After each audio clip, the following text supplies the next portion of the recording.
In 1241, Krakow was engulfed in flames, consuming its ancient streets. The blaze climbed wooden structures, destroying everything in its path. The cries of the dying mingled with the thunder of hooves, and over it all, an echo resounded that would haunt Europe for generations to come.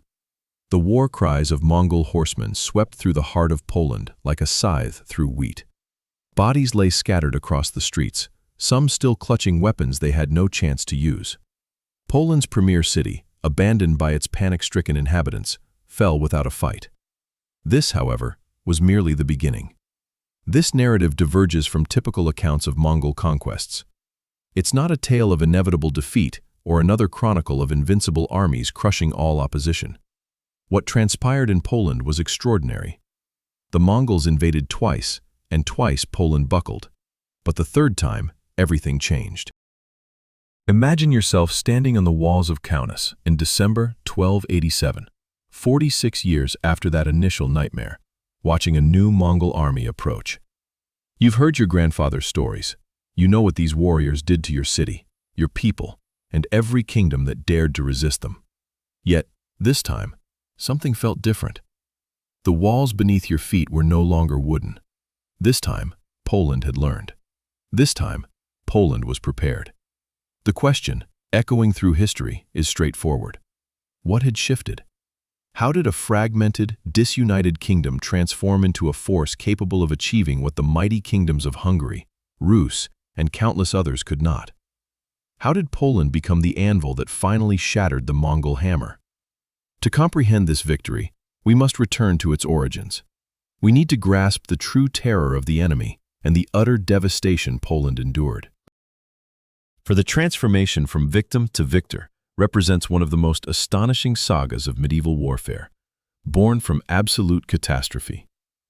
The 13th century Mongol Empire stood as the largest contiguous land empire in human history.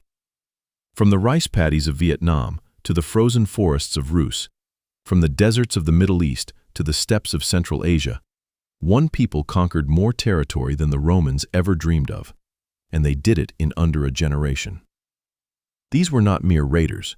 They were a war machine so sophisticated, so ruthlessly effective, that contemporary Europeans genuinely believed them to be God's scourge. They called them the horsemen of the apocalypse, and for good reason. Poland, conversely, was a scene of chaos, fractured into warring duchies governed by squabbling princes who could barely agree on anything, situated right on Western Europe's doorstep. If you were designing a victim for a Mongol conquest, you couldn't invent a better one than 13th century Poland. Disunited, vulnerable, and directly in the path of armies that had just annihilated the Rus principalities. The Mongols were moving west, and Poland simply lay in their way. Before we delve into this initial devastating confrontation, it's crucial to understand something significant about the Mongols. They were not barbaric hordes. This was a mistake Europeans made then, and one too many people make now. The Mongol army was the most advanced military force of its era, perhaps any era until modern times. They possessed intelligence networks that modern special services would envy. Their communication systems, utilizing riders and signal fires, could transmit messages thousands of miles. They exhibited a tactical flexibility that European knights, trained for direct charges, lacked. And they had Subutai. If you don't know this name, you should. Subutai was arguably the greatest military commander in human history, a general who won more battles across more territory against a wider array of foes than anyone before or since. He conquered northern China, crushed the Rus army, and in 1241, he orchestrated the European invasion with the precision of a chess grandmaster. The invasion plan was elegantly simple. 3 armies would strike Europe simultaneously. The main force, under Nogai Khan, with Subutai as the strategic genius, would attack Hungary, the primary objective, the wealthiest kingdom at the heart of Europe. But Subutai knew King Bela IV of Hungary had potential allies, Bohemia to the north, Poland to the northeast. Any of them could dispatch troops to aid Hungary, complicating matters. Therefore, before the main assault, these potential allies had to be neutralized.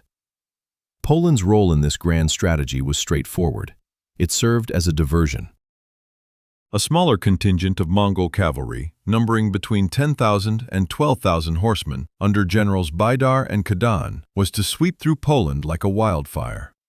Their objective wasn't conquest or establishing an occupational authority. Their true purpose was destruction.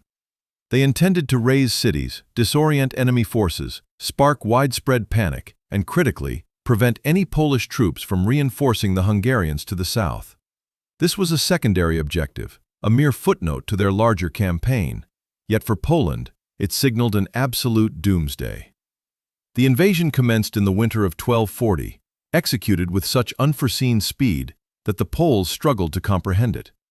European armies of that era advanced sluggishly, hampered by supply trains and the logistical challenges of feudal militias.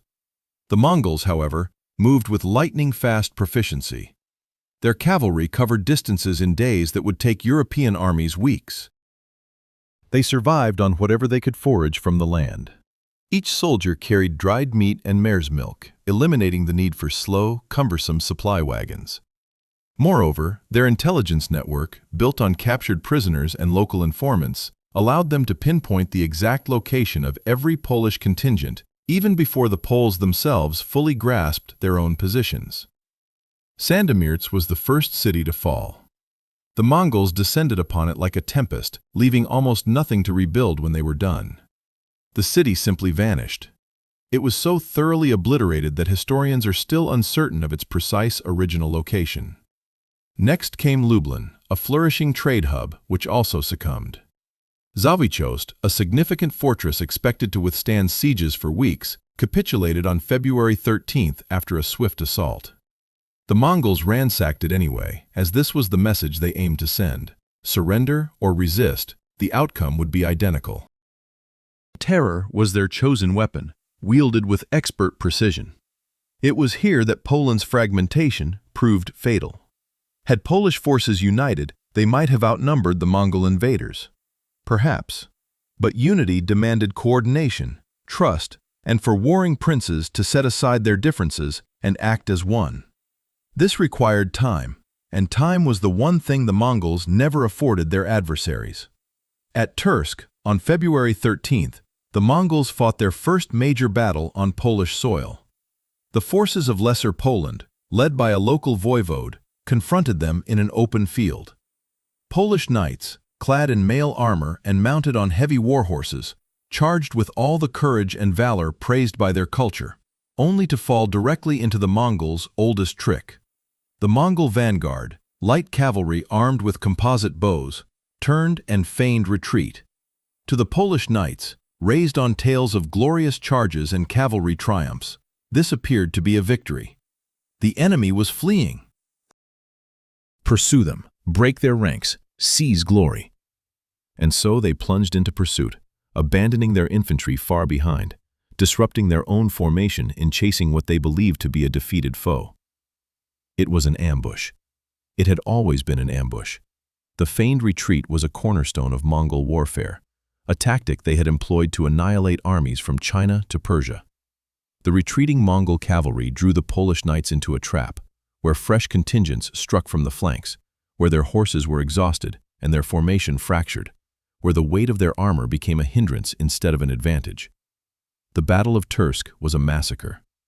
The voivode perished on the field, and with him, Poland's first and best chance to halt the invasion was lost. 5 days later, at Śmielnik, the pattern repeated. Another Polish contingent, this time including troops from Lęczyca and Sandomierz, engaged the Mongols in battle. Another feigned retreat, another devastating ambush, another slaughter. The strategy was now clear, but knowing the trap and avoiding it were two distinct challenges. The Mongols were simply superior at this than any opponent the Poles had ever faced. Then came March 24th, when the Mongols reached Krakow itself. It's crucial to understand medieval Krakow. It wasn't some backwater town. It was one of Central Europe's great cities, a center of commerce and culture, home to thousands, protected by walls, towers, and all the defensive capabilities medieval engineering could offer. The Mongols surveyed it, considered their schedule, reviewed their orders to press on and tie up Polish forces, and made a deliberate decision. They didn't even attempt a siege. They simply burned it. The populace had fled. The duke had fled. The city stood largely empty, and the Mongols consigned it to flames. Poland's largest city was engulfed in fire, and the Mongol armies scarcely paused. They had more crucial objectives, for at that very moment, Duke Henrik II of Silesia was mustering the largest army Poland could possibly field. Henrik, a formidable nobleman in fragmented Poland, wielded authority over Silesia and bore the title of High Duke, recognizing the grave danger. He understood that an unstopped Mongol horde would sweep across Poland before continuing its destructive march into Bohemia, Germany, and beyond. Therefore, he massed every available resource: his own Silesian forces, soldiers from Greater Poland, knights from military orders, Templars and Hospitallers dispatched by the Pope himself, foreign volunteers, and Bavarian miners, anyone willing to fight. He made a momentous decision, abandoning Wrocław, Silesia's largest fortress, arguably his most vital city, surrendering it to the Mongols without a struggle. Why? Because Henrik was racing against time and knew it. His brother-in-law, Wacław I, King of Bohemia, was en route with a substantial army. If Henrik could unite with the Czechs, they would possess the strength to confront the Mongols. All he needed was to delay the Mongols long enough for the Czechs to arrive. The Mongols, of course, were also aware of this. Their intelligence network was exceptional. They pinpointed Wacław's location and estimated the time required to reach Henrik's position. They knew they had to prevent this convergence. Thus, they abandoned their siege of Wrocław, diverting to intercept Henrik's army before the Czechs could arrive. The two armies clashed near the town of Legnica, at a location Germans called Wallstatt, the battlefield. What transpired there on April 9, 1241, would resonate through Polish history for centuries. The April dawn over the Legnica field was coldly clear, an almost mocking sight. After months of chaos, burning cities, and desperate retreats, Henrik II finally had his chance.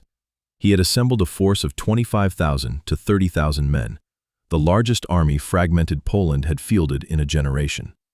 His ranks included knights from 3 distinct military orders, men sworn to battle the enemies of Christianity. He also commanded his battle-hardened Silesians, troops from Greater Poland, cavalry from Opole, and even those Bavarian miners who had traveled so far to resist the Mongol onslaught. The Mongol army arrayed against him was smaller, with modern estimates placing its strength between 8,000 and 10,000 cavalrymen, possibly diminished by prior losses at Śmielnik and Tursko. On paper, Henrik held a numerical advantage. On paper, it should have been a moment of Polish triumph. On paper, the combined might of Christian Europe should have been sufficient to halt what were essentially raiders who had been campaigning for months. But paper means nothing when confronting Mongol generals who had honed the art of war their entire lives. Henrik divided his forces into 4 primary divisions, a standard medieval formation. The Bavarian miners, under Boleslav Moravsky, formed one wing. Recruits from Greater Poland, led by Sulislav, the brother of the fallen Palatine of Krakow, formed another. The Opole army, commanded by Mieszko, occupied the 3rd position, while Henrik himself commanded the 4th division, comprising his elite Silesians, Moravians, and knights from the military orders. The flower of Christian cavalry, men trained their entire lives for mounted combat, ready to charge under the banner of the cross. The Mongol army arranged itself with a deceptive simplicity characteristic of their tactics. The light cavalry, the Mangudai, formed the vanguard. These were skirmishers, harassers, mounted archers capable of firing their composite bows with devastating accuracy from horseback. Behind them, unseen by the European forces, waited the heavier Mongol cavalry and the commanders who had orchestrated victories from the Pacific to the Baltic.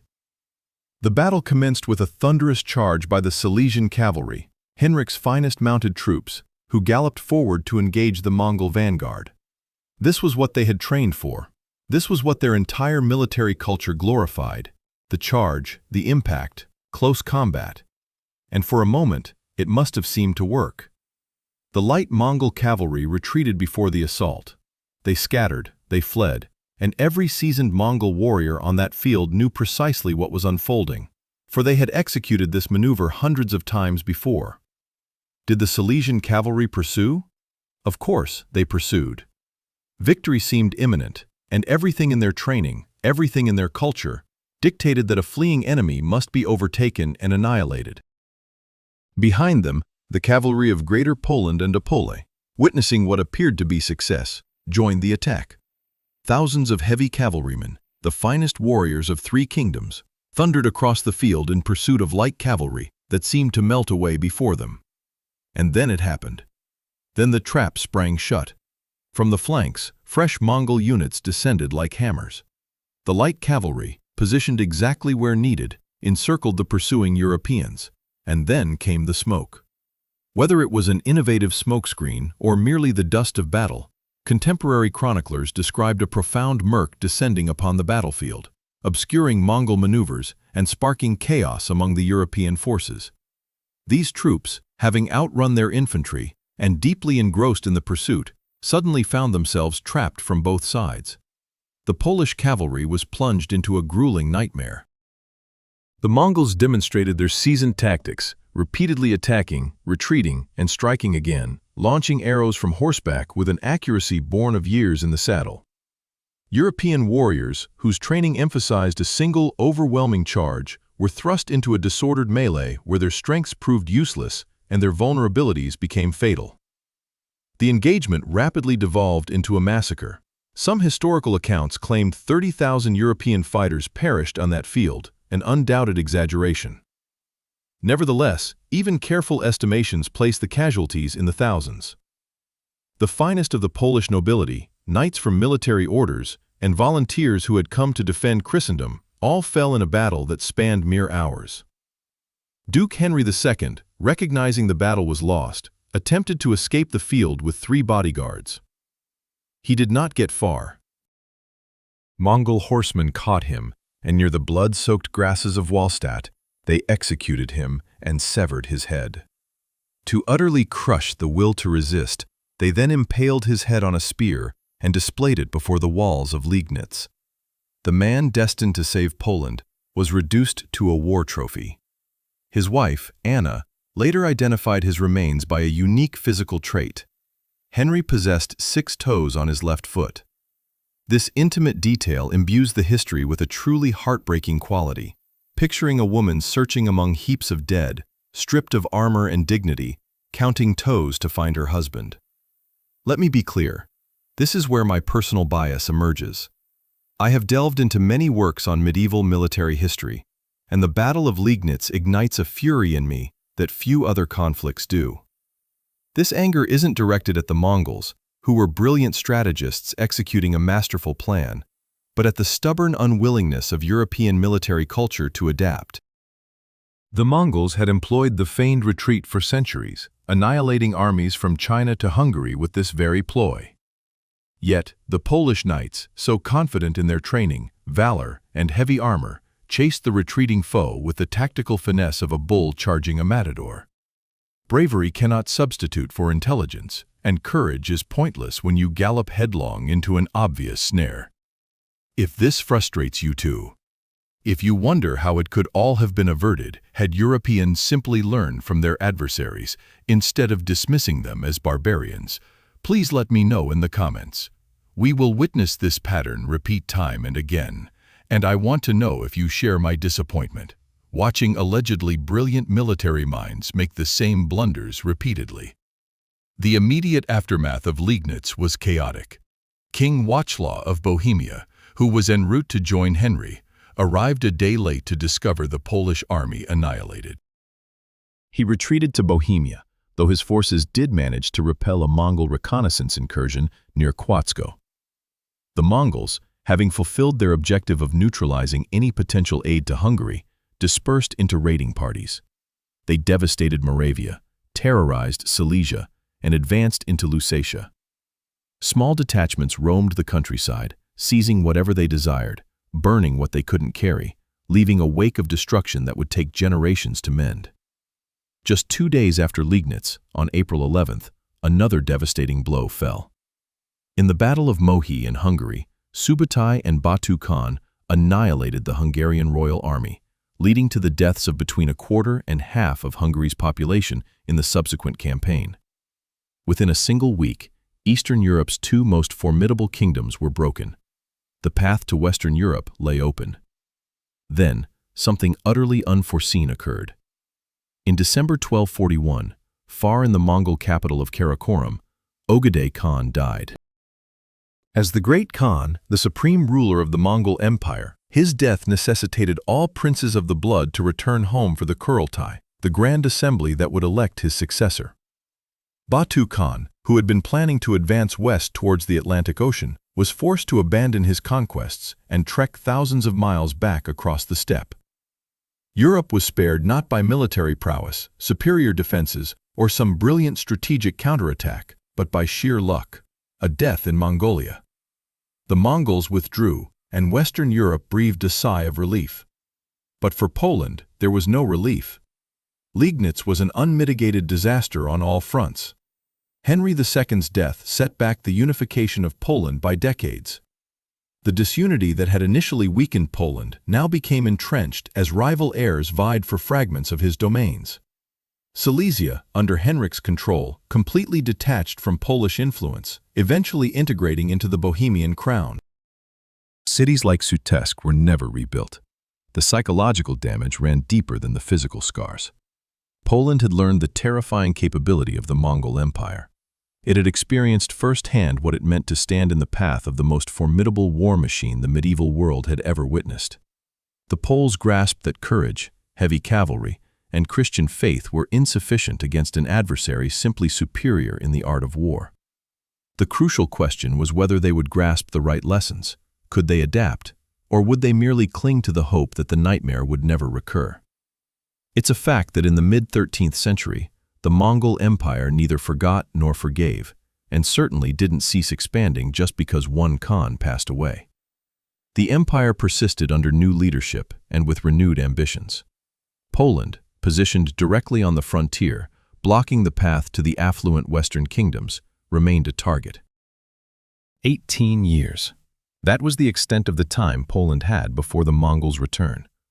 18 years to recuperate, to fortify, to prepare.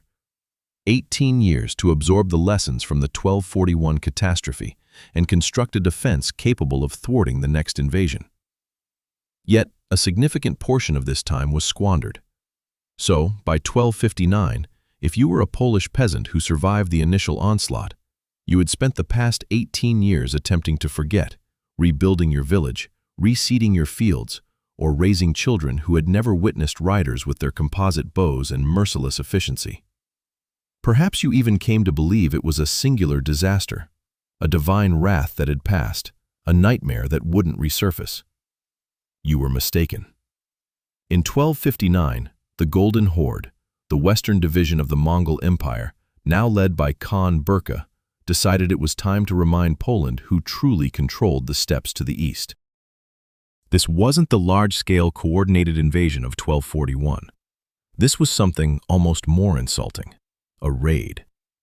Two tumens, roughly 20,000 horsemen led by Nogai Khan and General Barundai, swept into Poland with directives to punish, plunder, and remind the Poles that defiance carried consequences. They also harbored another motive. The Mongols asserted their claim over the Cumans, a Turkic people who had fled westward, considering them their subjects. Many Cumans had settled in Hungary and Poland, and the Mongols desired their return. Or, at least, that was the pretense. The reality was simpler. The Golden Horde craved wealth. They needed to keep their warriors battle-ready, and Poland was a convenient target. Lublin fell once more. Sieradz was pillaged. Sandomierz, which had surrendered in 1241 hoping for clemency, was devastated. Zawikost was laid waste. Kovel, painstakingly reconstructed over 18 years, was once again destroyed. Bonts burned. The second invasion cut through Poland like a scythe through summer wheat, leaving the Poles as helpless as they had been the first time. However, here's the intriguing part, and the first hint of impending change. This time, some fortifications endured, albeit a few. Insufficient to halt the raid entirely, Yet certain stone strongholds were simply bypassed by the Mongols because they lacked the time or equipment for prolonged sieges. The Mongols were now raiders, not conquerors. They sought swift strikes, easy spoils, and rapid retreats. Anything requiring a siege was deemed not worth their effort. Pope Alexander IV attempted to organize a crusade against the Tatars, as Europeans called the Mongols, to no avail. No one wished to confront the seemingly invincible empire, especially since it had just demonstrated again that it could strike at the heart of Europe at whim. Meanwhile, in Hungary, something more significant was unfolding. King Bela IV, who miraculously survived the Mohi catastrophe, had dedicated the past 18 years to an obsessive building program. Hundreds of stone castles sprang up across Hungary, transforming the kingdom from a land of wooden fortifications into a network of stone bastions. Bela understood something many of his contemporaries did not. The Mongols could decimate armies in the field, but siege warfare was not their forte. A kingdom that could retreat behind stone walls, that could force the Mongols into slow, exhausting sieges, could actually endure. Poland, fragmented and impoverished, could not match the Hungarian building program. Some fortifications were modernized, and a few towns received stone walls, but the systematic transformation Hungary underwent simply did not occur. Poland remained vulnerable, and everyone knew it. Another 27 years passed. A generation had grown up hearing tales of the two invasions, stories that likely grew more terrifying with each retelling, of horsemen who drank blood, of warriors who could fire arrows backward at full gallop. Armies moved faster than news traveled. While some aspects of the lore were clearly fabricated, much of it was grounded in fact.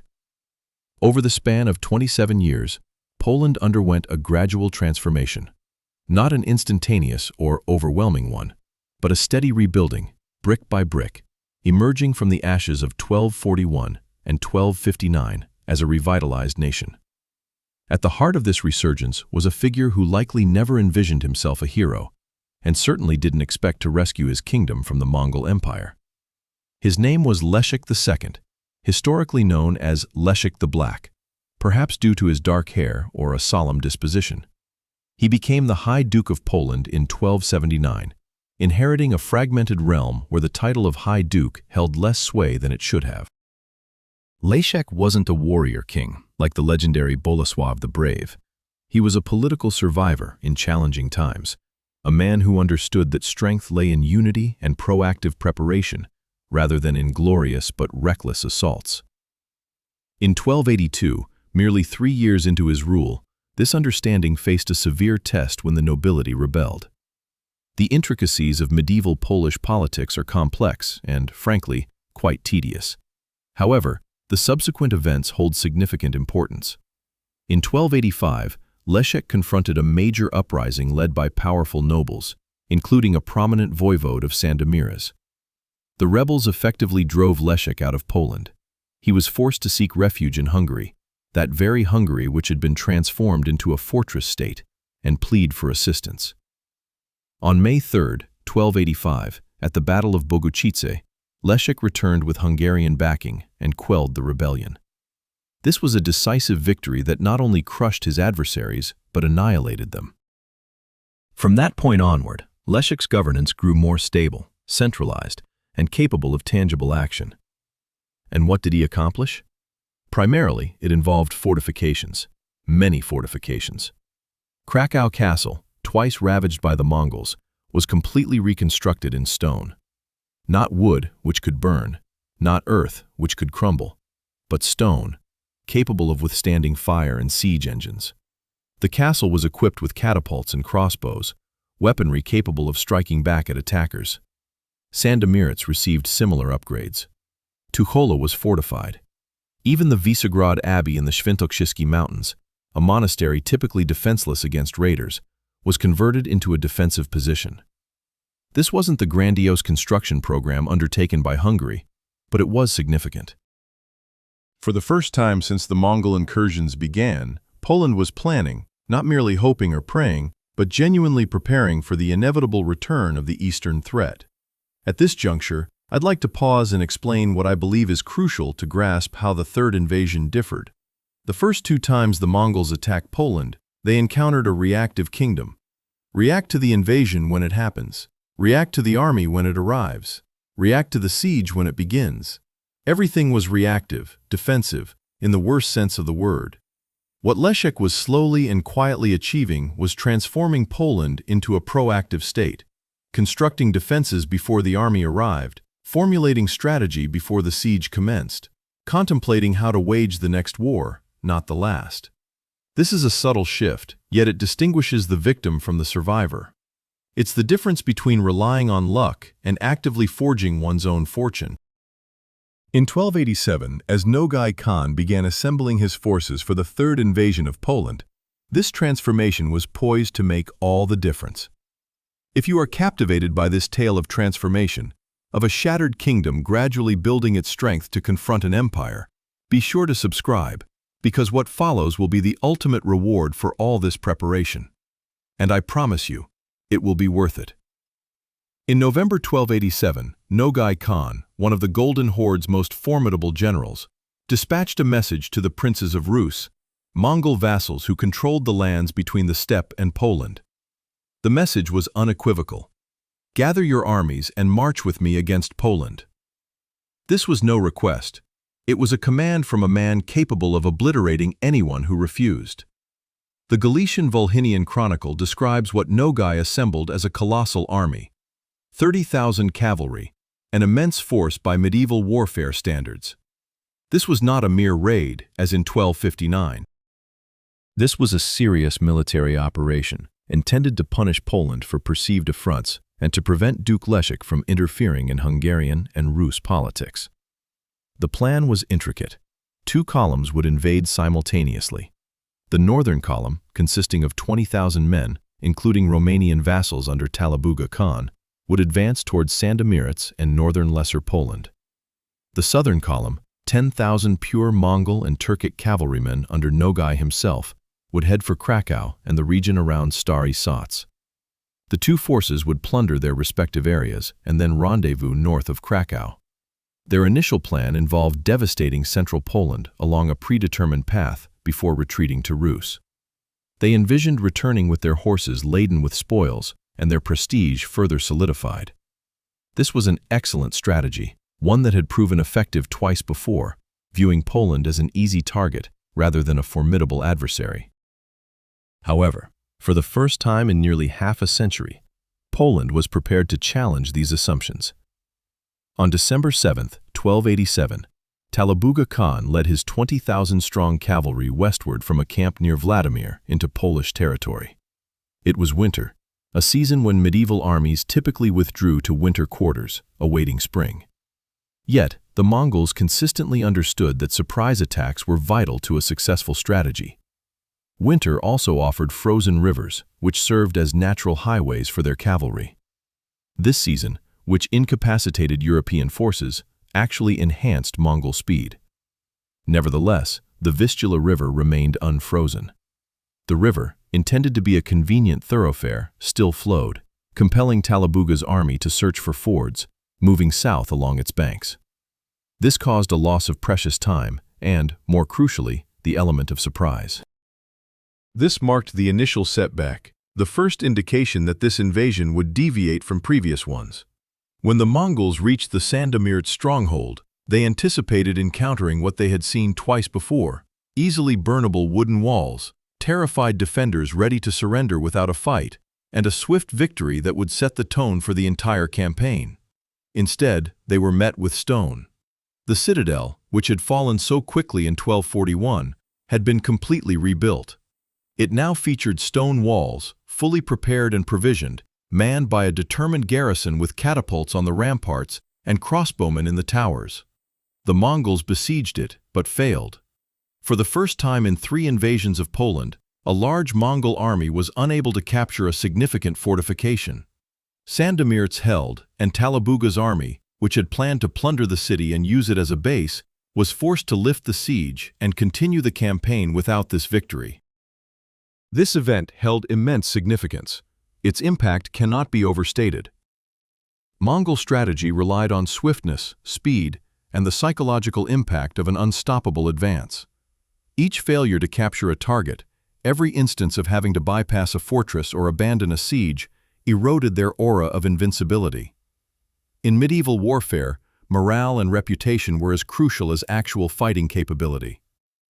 Talabuga then divided his forces, a standard Mongol tactic. Small detachments were dispatched for raiding, intelligence gathering, and keeping the enemy under constant pressure. One detachment approached the Vyslika Abbey in the Świętokrzyskie Mountains, while another headed toward the town of Tursko. All encountered fortified positions and local forces that launched skirmishes against them when they ventured out. This was Leszek II's strategy in action, avoiding a single, large-scale open-field battle where the Mongols' superior cavalry tactics could annihilate yet another Polish army. Instead, he forced them to disperse, compelled them to assault fortified positions, and allowed local garrisons to wear them down. The Mongol advantage lay in mobility and tactical flexibility in open terrain. Remove the open terrain, and you strip them of their strength. On December 20, 1287, in the Świętokrzyskie Mountains, near a place called Walgo, something remarkable occurred. Prince Leszek II, leading Polish forces described by sources as of unknown but significant numbers, caught up with Talabuga's main column. The Mongols, having dispersed their forces too widely in search of easier targets, suddenly found themselves facing a concentrated Polish army on terrain unfavorable for cavalry maneuvers. The Battle of Walgo was not a massive engagement. We lack detailed descriptions of tactics or precise casualty figures. What we do have, however, is the outcome, and that result is astounding. The Poles were victorious. This was not a Pyrrhic victory or a temporary setback for the Mongols. It was a genuine, decisive defeat that led to Talabuga's army retreating. Sources portray this as a very serious blow. Talabuga's detachments withdrew to the Kielce region and then initiated a full-scale retreat, taking all the plunder they had already gathered and abandoning any further campaigning. By January 1288, they had returned to their winter camp in Lviv, and the northern invasion was over. I reiterate, as this is critically important, for the first time in the history of Mongol-Polish conflicts, a Mongol army was defeated in battle and driven out of Poland. And this did not happen due to a stroke of luck or the death of a Khan in distant steppes, but thanks to Polish weaponry, Polish strategy, and Polish resolve. Meanwhile, Leszek II did not celebrate. He immediately moved his army south towards Krakow, understanding that Nogai Khan's southern column was still active, and Krakow was their objective. On December 24th, Christmas Eve, Nogai crossed the Polish border with 10,000 Mongol and Turkic horsemen. This time, there were no Russian auxiliary units. It was purely a Mongol force, the kind that had terrorized Europe for 2 generations. Their objective was the same city they had already burned twice, Kiev. However, the city that greeted them was not the same one they had encountered in 1241 or 1259. Its walls were now constructed of stone, massive and towering. The formerly sparse timber and earth citadel had transformed into an impenetrable fortress, capable of withstanding any assault from medieval siege machinery. The garrison stood fully prepared for defense, equipped with its own siege engines, catapults, various crossbow types, and an arsenal specifically designed for defensive combat. Nogai's forces launched an attack but were repelled with immense casualties. Contemporaries notably mentioned that during the assault, the Mongols lost several of their commanders. These were seasoned military leaders who had participated in countless campaigns, yet they fell attempting to capture a city that should have been an easy conquest. Faced with an unyielding stronghold that he couldn't quickly seize, and aware of Talabuga's northern column's defeat, Nogai made a strategic decision. He divided his army into smaller detachments and reverted to what the Mongols excelled at: raiding. If he couldn't take Krakow, he would devastate its surroundings. His troops fanned out across the regions north and south of the city, ransacking villages and engaging in minor skirmishes with local detachments sallying forth from towns and castles. 2 other contingents under Nogai ventured south into the mountains. One besieged Podilanic, which they eventually captured after clashes with local militia, albeit at a significant cost. The other laid siege to Starch, a well-fortified town in the foothills that had prepared for just such an eventuality. Old Sants stood as a prime example of Poland's transformation. The town had stockpiled provisions. Its walls were sturdy, and the garrison comprised local knights and armed peasants who understood they were defending their homes. The siege dragged on for a month, but the Mongols achieved nothing. Each day spent outside these walls meant a day they weren't plundering or replenishing their loot, which steadily depleted their supplies and horses. Meanwhile, Leszek II executed the boldest part of his strategy. Leaving his troops to defend Kof, he secretly departed Poland with his wife and a small retinue of servants, making a daring dash for Hungary. He intended to do what Henrik II had attempted in 1241, enlist allies, acquire reinforcements, and forge a force capable not just of defense, but of offense. King Ladislaus IV of Hungary fully grasped the predicament Leszek II faced. Just 2 years prior, in 1285, Ladislaus had vanquished another Mongol invasion of Hungary. The extensive castle-building program initiated by Bela IV was proving its worth, and Hungary had learned to effectively counter the Mongols. When Leszek II requested assistance, Ladislaus did not hesitate. He appointed a Hungarian nobleman named Jerzy of Sawar to lead an expeditionary corps into Poland. Jerzy assembled his forces and commenced a northward march from Podolina and Kesmaroko, absorbing Polish detachments along the way. The Hungarian-Polish alliance was forming and heading directly towards the Mongol forces besieging Starch. The Mongols had no inkling of their approach. However, before we delve into that pivotal battle, I must tell you about the mountaineers. For while great armies maneuvered and nobles strategized, the common people of Poland waged their own war. The Gorali are the inhabitants of the highlands, of Podhale, the mountain dwellers living in the Carpathian foothills. They are not knights, they are not professional soldiers. They are shepherds, farmers, and artisans who know their mountains as sailors know the sea. And when Mongol detachments encroached upon their territory, the Gorali seized whatever weapons were available and fought back. According to local legend, which likely contains a kernel of truth, a Mongol detachment encountered the local highlanders in the Kasuli Valley. The Gorali attacked the Mongol camps along the Dunajec River and effectively drove them from the region. This was not a large-scale engagement with formations and cavalry charges. It was guerrilla warfare. The Highlanders utilized their knowledge of the terrain to ambush the raiders, who were accustomed to fighting on open steppes. The Mongols, who had subdued armies from China to Hungary, were halted by Polish shepherds who refused to allow their homes to be burned without a fight. This speaks volumes about how different this third invasion truly was. It wasn't merely about fortifications, strategy, or leadership. It was about Poland, from top to bottom, deciding that Poland would not be a victim. Thus, in January 1288, the Hungarian-Polish forces of Jerzy of Sawar drew near to Starch. The Mongol army besieging the city, numbering about 1,000 men, had been there for a month. They were weary, disheartened, and focused on the fortifications before them rather than their rear. George's detachment struck them like a thunderbolt. The element of surprise was absolute. The Mongol force, caught between the sallying garrison and the attacking reinforcements from the rear, was annihilated. Not merely defeated or repelled, but utterly destroyed. Historical accounts leave no doubt about this. The combined Hungarian-Polish forces unexpectedly launched an assault on a Mongol detachment of 1,000 men and wiped it out. Their commander was killed, and the entire unit was obliterated. This marked the final major engagement of the Third Mongol invasion of Poland, culminating in a complete Polish victory. Nogai Khan, receiving reports of the defeat at Stary Sach, aware of Talabuga's retreat, and observing Leszek II mobilizing the primary Polish forces, now bolstered by Hungarian allies, drew his conclusions. His troops were dispersed, while his adversaries were converging. His planned rendezvous with Talabuga would not materialize. Remaining would risk his entire army being encircled and annihilated. Consequently, Nogai Khan departed Poland in late January 1288. The third invasion concluded, and for the first time in history, the Mongols withdrew from Poland not as conquerors, not as triumphant raiders, but as a vanquished army. Let's examine what truly transpired, as the significance of the third invasion extends far beyond a single successful defense. This was not a lucky break or an accident. It represented a systematic undermining of Mongol strategy by a kingdom that had spent 47 years mastering survival. Let us contrast these three invasions.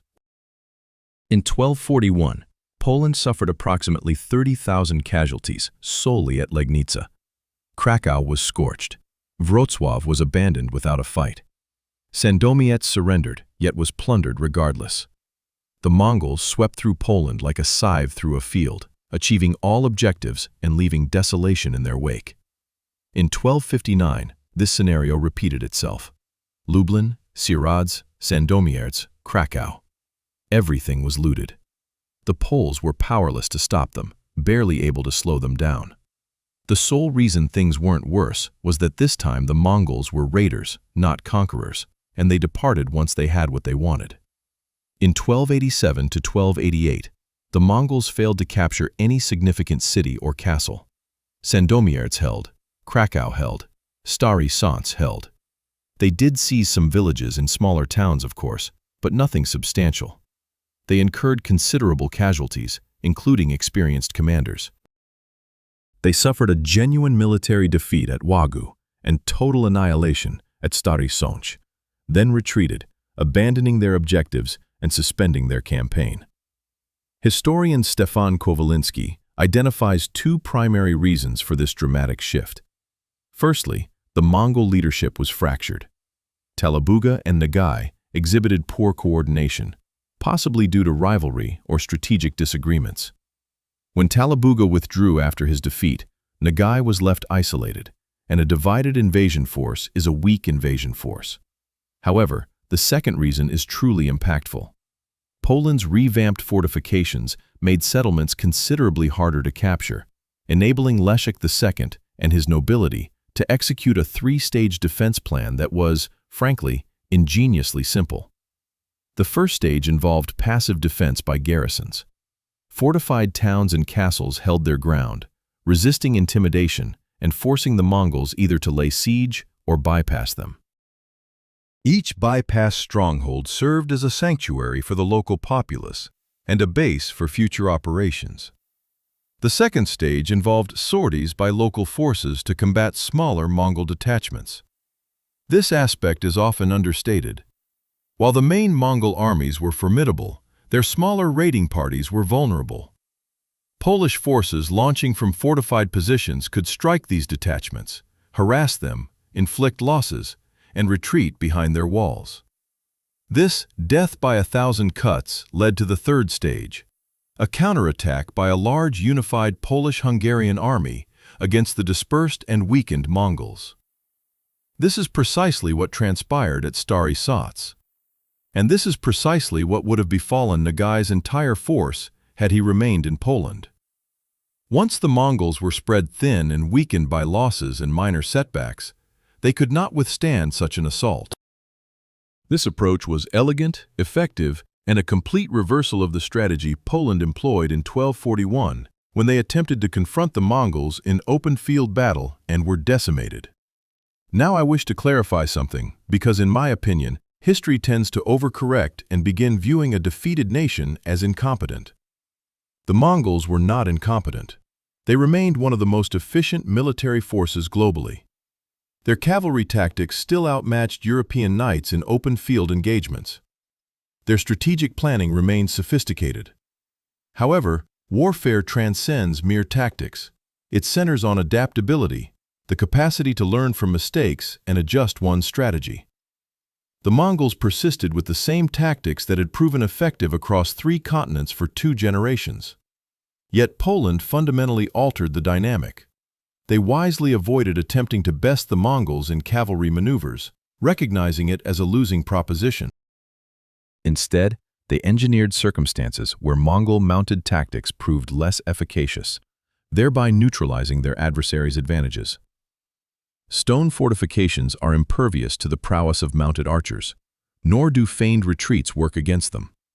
These unyielding structures simply stand firm, compelling an attacker to either deploy non-existent siege equipment or withdraw. Every day spent grappling with these defenses is a day lost in the pursuit of greater objectives. The human element was also critical. Leszek II often receives insufficient credit for this victory. He was no legendary warrior, nor did he lead glorious cavalry charges. He was a statesman and administrator who grasped that preparation and strategy outweighed impulsive bravery. He oversaw the construction of fortifications and organized the defense. He undertook a risky diplomatic journey to Hungary to secure Allied support. He coordinated a three-phase defensive plan across a kingdom still fractured. And let us acknowledge the Polish populace, from the knights manning the castle walls to the mountaineers ambushing Mongol raiders in the hills.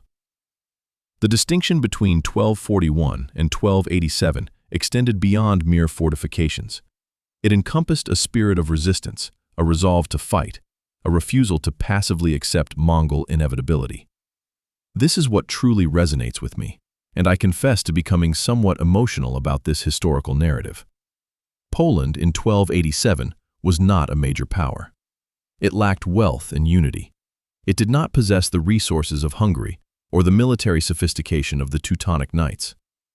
What it did possess was the institutional memory of two catastrophic defeats and an unwavering determination to prevent a third. This is profoundly impactful. It's the kind of historical moment that underscores how defeat need not be final, and that learning from errors is more pivotal than never making any. Poland suffered devastating defeats twice, then rose, erected stone walls, and assimilated its lessons. When the Mongols returned, anticipating an easy triumph, Poland routed their army and forced their retreat. If this account fails to inspire you, I suggest checking your pulse. If it does, please share in the comments what you believe was the single most crucial factor in Poland's victory. Was it the fortifications, the strategy, the leadership, the alliance with Hungary, or simply the sheer resolve of a people who refused subjugation? I am eager for your insights. The ramifications of the third invasion echoed throughout Eastern Europe. The Mongols never again invaded Poland. Consider that. They invaded 3 times in under 50 years, then ceased entirely after 1288. Poland demonstrated that future invasions were no longer cost-effective. The fortifications were too robust, the defenses too coordinated, and the probability of defeat too real. The Golden Horde redirected its focus elsewhere. When they later sought to influence Poland, they employed diplomacy and threats rather than direct invasion. By 1356, Casimir II the Great even forged an agreement with the Golden Horde, seemingly consenting to pay tribute in exchange for military backing against other adversaries. This was a pact that acknowledged Mongol authority without demanding actual subservience. However, the psychological impact extended beyond Poland. The Mongols were repelled not by powerful kingdoms of Western Europe with their formidable castles and professional armies, nor by military orders seasoned with decades of crusader experience, but by Poland, a relatively poor, fragmented nation still recovering from previous incursions. If Poland could achieve this, then anyone could. The aura of Mongol invincibility, already eroded by their inability to fully conquer Hungary in the 1280s, suffered another significant blow. The empire that had terrorized Europe for 2 generations proved to be, if not entirely beatable under all circumstances, at least not unstoppable. And this is what I find particularly gratifying in this story. The Mongols achieved victories by leveraging superior mobility, better intelligence, and more flexible tactics. All these advantages were genuine. But Poland triumphed by doing something even simpler. They constructed walls and defended them. They did not attempt to outmaneuver the Mongols at their own game. They simply rendered the Mongol advantages irrelevant. There's a profound lesson here about asymmetric warfare, how you defeat a superior enemy not by fighting on their terms, but by changing the terms entirely. You shape the circumstances so their advantages become irrelevant, while yours gain significance. The Mongols excelled in mobile combat, thus Poland eliminated mobile warfare from the equation. Fighting from fortifications, compelling sieges, forcing them to come to you. This is the identical principle that later aided other kingdoms in resisting Mongol expansion. It's the same rationale explaining why the Mongols never conquered Western Europe, despite possessing the military capability. Fortification, coupled with determination, forms a potent combination, particularly when attackers operate far from their supply lines. The legend of the Lajkanik, Krakow's unofficial symbol, supposedly originates during this very invasion period. It is said that in December 1287, during a siege, a group of Poles discovered a Mongol encampment outside the city walls. They launched a surprise attack, eliminating several Mongol commanders, including the siege's leader. One Pole donned the commander's armor and, astride a wooden hobby horse, rode through Krakow to celebrate the victory. Did this truly occur? Probably not in every minute detail. Medieval traditions rarely align with strict historical accuracy. However, Krakow's annual Lajkanik festival, observed since at least the 14th century, embodies something authentic, the memory of an improbable victory. A Pole, disguised as a Mongol, galloping through the streets, as if declaring, "We defeated you. We remember and will never forget what we accomplished." Leszek II passed away on September 30th, 1288, less than a year after the Mongols retreated. He was interred in the Dominican Church of the Holy Trinity in Krakow, the city he saved. He did not live to see the full unification of Poland, nor did he witness the kingdom transform into a leading European power. Nevertheless, he lived long enough to observe Poland withstand the greatest military threat of the Middle Ages and emerge triumphant. And that is enough, more than enough. I've spent considerable time narrating how Poland overcame the Mongols, but now I wish to step away from the specifics and reflect on the story's significance. What distinguishes it beyond an interesting medieval footnote? Firstly, it's an account of institutional learning. Poland defeated the Mongols not because Poles suddenly became better fighters or discovered a secret weapon. They triumphed because they learned from their defeats. Two invasions taught them what worked and what didn't. Open field battles proved futile. Wooden fortifications were ineffective. Divided command also failed. Therefore, they adapted. Instead, they utilized stone fortresses, a unified defensive strategy, and coordinated actions with allies. They literally constructed their victory on the bedrock of past failures. How many times in history have we observed people, organizations, and entire nations repeating the same mistakes? How often do we see someone, after failing, try the same thing again, hoping for a different outcome instead of learning? Poland could have done the same. After 1259, they could have simply rebuilt and hoped the Mongols wouldn't return. Instead, they operated under the assumption that the Mongols would return and prepared accordingly.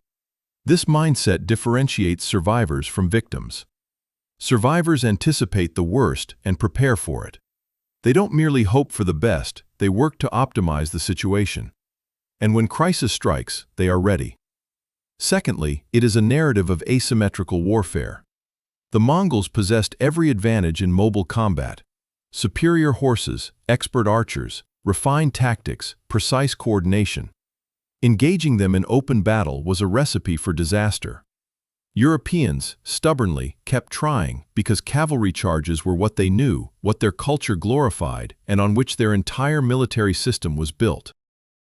By 1287, Poland understood that one doesn't have to fight on the enemy's terms. One can establish one's own terms, forcing the adversary into situations where their advantages become meaningless. The Mongols were mobile, so one should fight from fixed positions. They excelled in open terrain, so one must defend from fortifications. They desired swift victories, so one should impose protracted sieges. This remains relevant today in any competitive scenario: military, business, sports, or otherwise. You will always encounter opponents who surpass you in some aspect. The question is whether you try to beat them at their own game or change the game's rules. Poland changed the game, and it worked. Thirdly, and this is what truly moves me, it is a tale of resilience. Poland in 1287 was not a superpower. It had been devastated twice. It was fragmented. It was impoverished. They had every reason to simply accept the Mongols as unbeatable, try to adapt, pay tribute, do anything to avoid another invasion. Instead, they fought, prepared, and adapted. And when the Mongols returned, expecting another easy victory, Poland stood firm, sending them home defeated. This matters. In a world where it often seems the powerful always win, where resistance appears futile, and the sensible choice is to resign oneself to fate. Poland's victory in 1287 serves as a reminder that outcomes aren't predetermined. Preparation, resolve, and strategic thinking can overcome seemingly insurmountable obstacles. I'm not claiming victory comes easily or that the weak always triumph. That's untrue, and it's pointless to pretend otherwise. My point is that the underdog has a chance if they are smart, if they learn, if they adapt. Poland proved this. Now, let's discuss what transpired afterward. The Mongol Empire persisted for another century and a half. However, its westward expansion concluded after setbacks in Poland and Hungary in the 1280s. The empire fractured into separate golden hordes, whose rulers focused more on internal conflicts than conquering Europe. The Golden Horde retained influence in Eastern Europe, but its power waned, eventually disappearing by the 15th century. Meanwhile, Poland gradually unified, requiring another generation. In 1320, Władysław Łokietek was crowned king of a reunited Poland. The kingdom, fragmented and vulnerable in 1241, transformed into one of late medieval Europe's leading powers, eventually forming the Polish-Lithuanian Commonwealth, which dominated Eastern Europe for centuries. None of this was destined. If Poland had fallen in 1287, if the Mongols had prevailed in their third invasion, the entire course of European history could have changed. Poland's actual resilience, its ability to learn from defeats and establish a strong enough defense to repel the invaders, altered the historical trajectory. This leads me to a final crucial point I wish to emphasize. History isn't a chronicle of inevitable forces or predestined results. It's a narrative of choices. Poland chose to construct stone fortresses. Leszek II decided to seek aid in Hungary. The Sandomierz garrison opted for steadfastness. The Highlanders chose resistance. Each of these decisions held significance. The Mongols chose to employ the same tactics that had brought them prior success. Nogai Khan and Nogai Khan failed to coordinate effectively. Certain Mongol commanders decided to assault Kaunas instead of bypassing it. These choices were also impactful. Ultimately, one set of decisions led to triumph, another to defeat. This is how history operates. Not through inevitability, but through the cumulative effect of thousands of individual decisions, some grand, others minor, but all consequential. So when reflecting on your own life, on your struggles, recall Poland in 1287. Remember that defeat need not be final. Remember that you can learn, adapt, and alter the terms of the fight. Remember that stone walls and determination can halt seemingly invincible armies. And if this narrative has resonated with you, if it has reshaped your perception of resilience, strategy, or the essence of victory, grant me a favor. Hit the like button and subscribe to the channel, as more stories like this await. Stories about historical turning points that reveal deeper truths about the world's workings.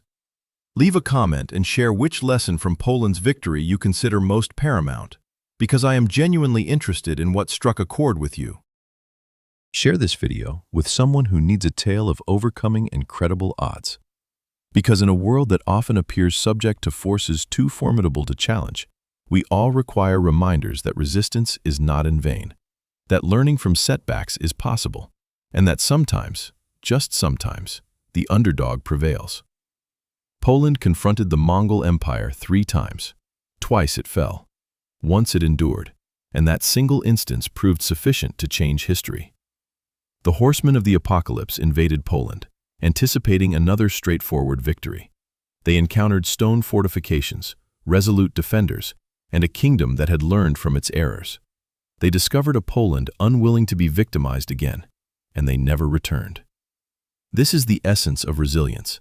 This is the power of learning from failures. This is the strength of refusing to accept defeat as inevitable. Poland in 1287 demonstrated that the impossible is merely difficult, something no one has figured out yet. They found a way. Stone by stone, strategy by strategy, battle by battle, they forged triumph from the ruins of 2 prior defeats. And if they were capable of achieving that feat, facing off against the preeminent military force of the medieval era with scant resources and a fractured kingdom, what justification do you offer for your own inaction? Erect your defenses, draw lessons from your defeats, and redefine the parameters of engagement.